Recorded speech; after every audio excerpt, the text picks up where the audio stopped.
Hey guys, this is Vimal here and welcome back to another video on my channel. First of all, happy Independence Day guys, and this is like an Independence Day special video because I'm back with a brand new gaming PC build. So guys, in the past few days what I've seen was a lot of you people were asking me to make a new gaming PC build using newest Intel's 10th gen i5 CPU, and that is what I'll be doing exactly in this video guys. So it's going to be like a lit gaming PC using Intel's new i5 10600K CPU. So before I move on to the parts, let me tell you that this gaming PC will offer you like a perfect balance between both performance as well as the looks. So that is something you'll have to keep in mind, and not only that guys, it's going to be great for gaming, 1080p gaming excellent, and I'll also tell you some alternative component suggestions which you can follow to either reduce the cost of this build or even increase the cost if you have the budget. So do watch the video till the end because there's a lot of valuable information for you people. Alright, then let's quickly talk about the components that I'll be using in this build guys. First, let me tell you about the CPU. The CPU I'm using, as I've told you, is Intel's newest 10th gen i5 10600K. This is a 6-core 12-thread CPU with a base clock frequency of 4.1 GHz and a max turbo frequency of around 4.8 GHz. And let me tell you, this is like a really good gaming CPU for that price. One thing I'll have to see is how the thermals on this CPU will perform. See, this is the first time I'm also doing a build with this i5, right? So I'm quite curious to see how good the thermals on this thing are. So that we'll get to see. Second, if you talk about the motherboard, now this is new 10th gen series CPU, right? So you'll have to get the new motherboard from the brands, and this time I've chosen MSI. This is their brand new MSI MPG Z490 carbon gaming Wi-Fi motherboard guys. It's a really cool motherboard guys. It's got some robust power design, and not only that, it comes with some really good features as well. What I really like about this motherboard is the design guys. It's got a complete carbon fiber like finishing and looks really good when you build PCs using it. But one thing you'll have to keep in mind is this carbon gaming Wi-Fi motherboard is a bit on the expensive side. Now if you don't have that much budget, it costs around like 27,000 rupees guys. See, if you don't have that budget of spending 27k on a motherboard, then I would suggest you to go with some budget alternatives from MSI. You can check out Z490 A Pro motherboard from MSI guys, that costs around like 15 or 16,000 rupees. That will be better. Here only you'll save like 11-12,000 rupees guys. So that was about the motherboard. Now if you talk about the graphic card, I have chosen GTX 1660 Super. It's like a great combo guys, i5 and GTX 1660 Super. Perfect combo for this for 1080p gaming. And also, as I've suggested before, if you're saving some money at the motherboard, you can actually invest that in the graphic card and maybe upgrade to the RTX 2060 Super guys. That will offer you like future-proof 1440p gaming as well. So that was about the graphic cards. If you talk about the RAM, I'm using T-Force Nighthawk RGB 16GB RAM for this build. And what else is left? Yes, you see these new boxes over here. I'm actually choosing some brand new components from this brand known as Gamdias. Gamdias is a gaming brand guys that makes a lot of PC components like PC cases. They're into AIO Liquid coolers, and not only that, they even make gaming furniture like gaming chair, gaming tables and stuff like that. They make some really good quality components guys, that too at affordable prices. You'll have to check them out. So the cooler I'm using is also from them. It's called the Chione M2 Lite. It's a 240mm ARGB liquid cooler, and that is what I'll be using. And lastly, if you talk about the power supply, this is a 750 watt 80 plus gold rated power supply from Antec. See, you can actually settle down for a 650 watt power supply also. That will also get your job done, but I don't have a 650 watt currently, that's why using the 751. And lastly, if you talk about the case also, I'm going with Gamdias only. I'm using their special Talos case. It's an ARGB case that comes with tempered glass panels on the front and side, and also pre-installed 3 ARGB fans. It's a beautiful compact mid-tower case guys. So these are the components that I'll be using for this Intel's i5 build. I'm like pretty excited, and don't worry, I'll tell you about the detailed pricing also at a later part in the video. First, let's get started with the assembling. Building an Intel PC is very simple guys. The first thing you'll need to do is install this brand new 10th gen Intel i5 on your motherboard.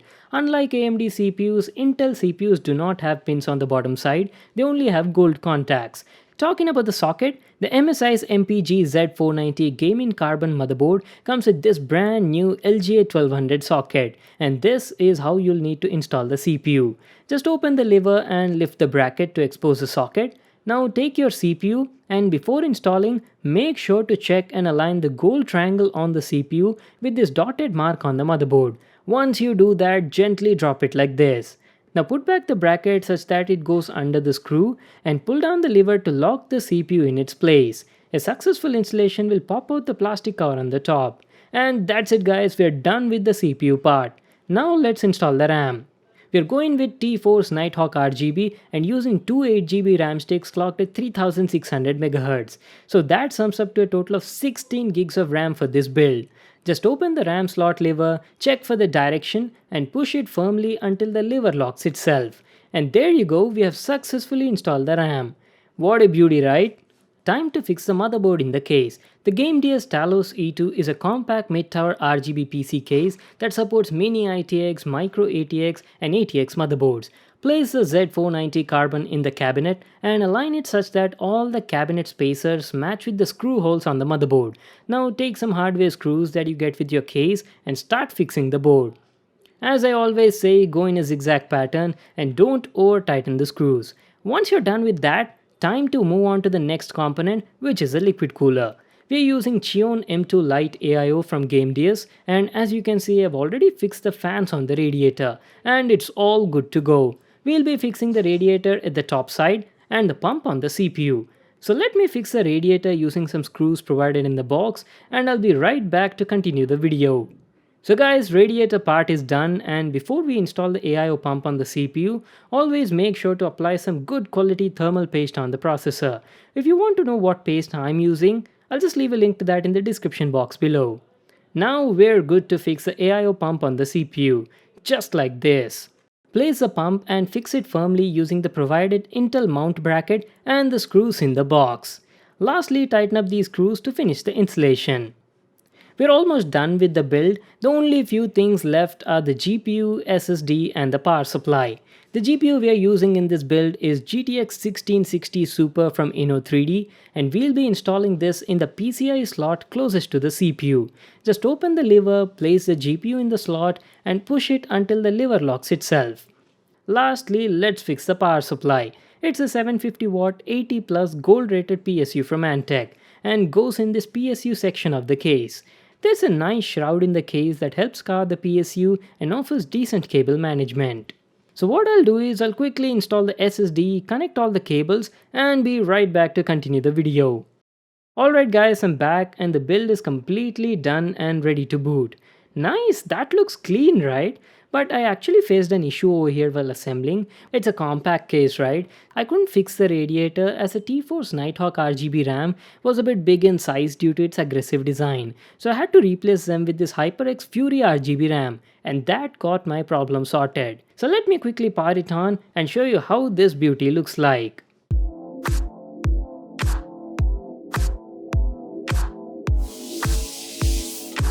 Damn guys, that build looks awesome, right? Love that RGB lighting. The Talos E2 is a really beautiful looking gaming case on a budget. It comes with 3 ARGB fans pre-installed on the front and also has tempered glass panels on both the front and the side to showcase your beautiful RGB components on the inside. And not only that, it's got open cutouts on the front side for good airflow and thermal management. And also have a look at that beautiful looking liquid cooler and those ARGB fans from Gamdias. The AIO pump has a mirror finished look with ARGB lighting that can be easily synced with your motherboard software. Just have a look at these clips and hope you enjoy the show.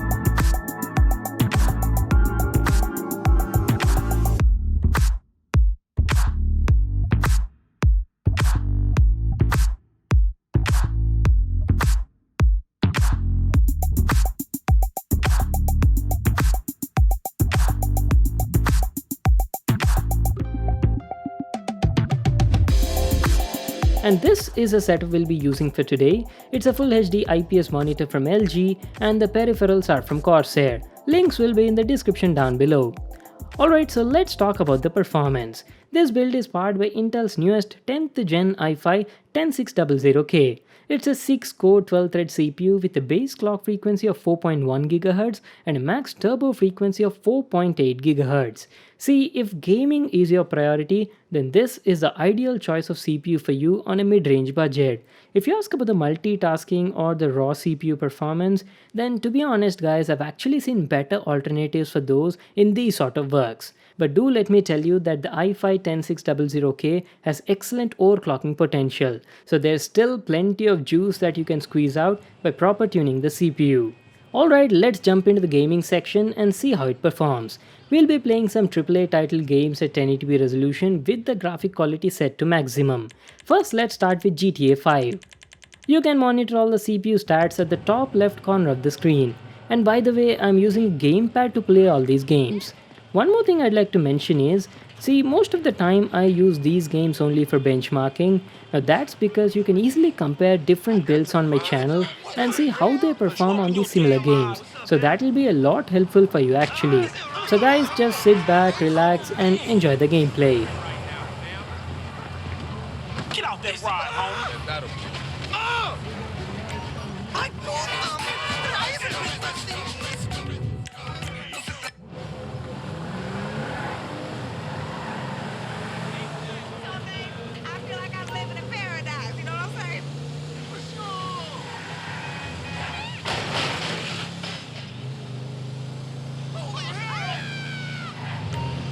Holy smokes, that is a buttery smooth gaming experience. On an average while playing GTA 5 at 1080p max graphics, we were getting around 95 frames per second. Excellent gaming results for the price. I didn't face any sort of hiccups or slowdowns or anything like that so far. So guys, one more thing I have to mention is about the thermals. I totally did not expect this while building. Are you looking at the CPU temperatures?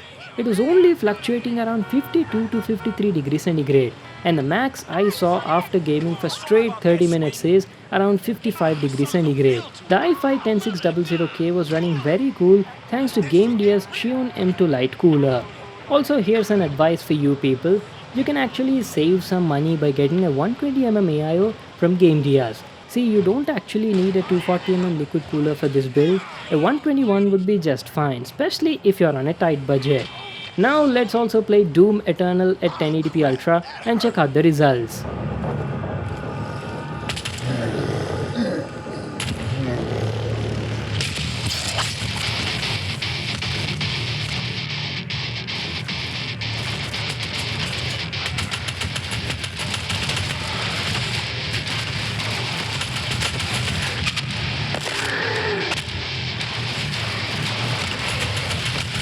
Wow, we were easily getting around 140 frames per second on an average. I'm telling you, you'll have a blast playing on this build. So before I wrap it up, let me quickly summarize all the component prices for you. Intel's i5 10600K CPU will cost around 24 to 25,000 rupees in India. The MSI Z490 Carbon Gaming Wi-Fi motherboard will cost around like 27,000 rupees, and the Gamdias Chione M2 Lite 240mm AIO costs around 5,800 rupees in India. Talking about the RAM, the HyperX Fury RGB 16GB RAM is priced at 12,200.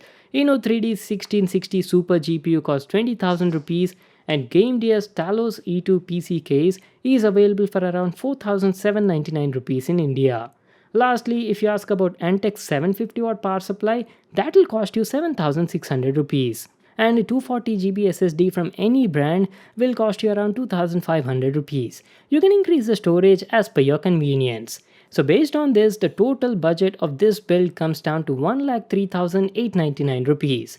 But as I mentioned earlier in the video, if you use those alternative components which I suggested, then the budget of this build comes down to 89,000 rupees only. And let me tell you, this build offers a perfect balance between both RGB and gaming performance.